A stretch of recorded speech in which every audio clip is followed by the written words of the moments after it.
ఎవరు కాపాడలేరండి.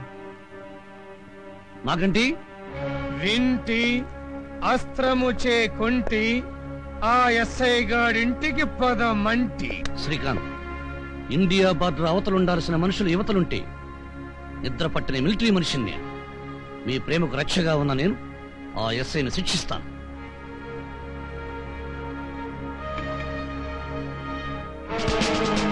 ఆ టోపీకి చేసిన అవమానాన్ని అంగీకరించి లొంగిపోతావా, లేక ఈ వల్లభాయ్ పటేల్తో తలపడతావా? నువ్వు సస్పెండ్ అయిన మిలిటరీ వాడివి, నేను పొజిషన్ లో ఉన్న పోలీస్ ఆఫీసర్. పొరపాటు. యూనిఫామ్ కి నేరానికి సంబంధం లేదు. నేను అంగీకరించకపోతే ఎయిర్ బాక్స్ పగిలిపోద్ది. షటప్. లాకప్ లో నేరస్తుడి నోరు మూయించగలేమో గాని అతని నోరు మూయించలేము. ఏరా శ్రీకాంత్, ఎంతకు తెగించావా? అవును, కుడి చేతి పక్క మిలిటరీ యూనిఫామ్, ఎడం చేతి పక్క ఎర్ర చొక్కా. ఇక నువ్వేం చేస్తావురా? నీ ఎదురుగా ఉంది కాకి చొక్కారా. కాకిలా అరవకు. లొంగిపోతావా, లొంగ తీసుకోబెట్టావా? త్వరగా ఆలోచించుకోలేకపోతే ఆలిని ఆటోతో పడిపోద్ది. పేట పేట తిరిగి పూట గడుపుకునే నువ్వు నన్ను భయపెడుతున్నావా? శ్రీకాంత్ ఎందుకు బ్లాక్ మెయిల్ చేస్తున్నావో చెప్పకపోతే ఈ ఊళ్ళో ఏ పేటలోనూ నువ్వు బ్రతకలేవు. మిస్టర్, ఎందుకు చేస్తున్నావు ఈ పని? ఏం కావాలరా నీకు? ఆస్త? నువ్వు చచ్చాక గంధపు చెక్కల మీద అత్తరు తల్లించి అంటించమంటావా? నీ శవానికి బంగారం తొడుగు వేసి కాల్చమంటావా? ఏం చేసుకుంటావరా? డబ్బు డబ్బు ఒక జబ్బురా. నేను ఇంత చేస్తున్నది కేవలం డబ్బు కోసం కాదు, పగ కోసం కూడా. పగ? ఎస్. వైకుంఠ ప్రసాద్ వైజయంతికి సవత తండ్రి అయితే నా కన్న తండ్రి.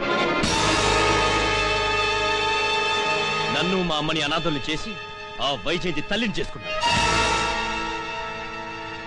తనకు పెళ్లి కాలేదని ఆమెతో అబద్ధం చెప్పి మాకు అన్యాయం చేశాడు. నేను ఎలా బతికానో బూట్లకు పాలిష్ చేసుకున్నాను. ఒకరోజు ఫారెన్ కార్లో ఇదే వైజయంతి వచ్చి దిగితే నేను దాని కాళ్లకి తొడిగిన బూట్లకు పాలిష్ చేశాను.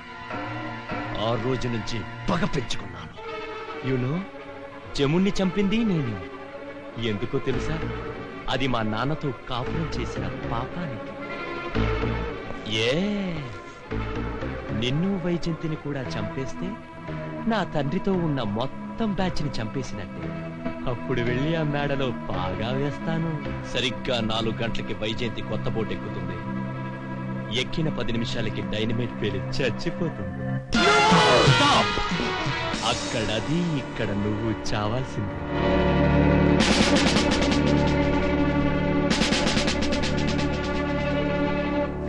నాగంటి, మిత్రులు బోర్డు స్టాప్కి వెళ్ళండి.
అమెరికా బ్రెయిన్ రా, ఎక్కడికి పారిపోతావు?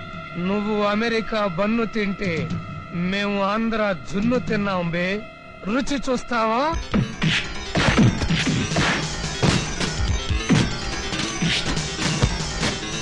4 గంటలు అవుతుంది. నువ్వు బోట్లోకి వెళ్ళు. వీడి సంగతి మీరు చూడండి.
దెబ్బ తింటే గాని నీ జబ్బొదలదు.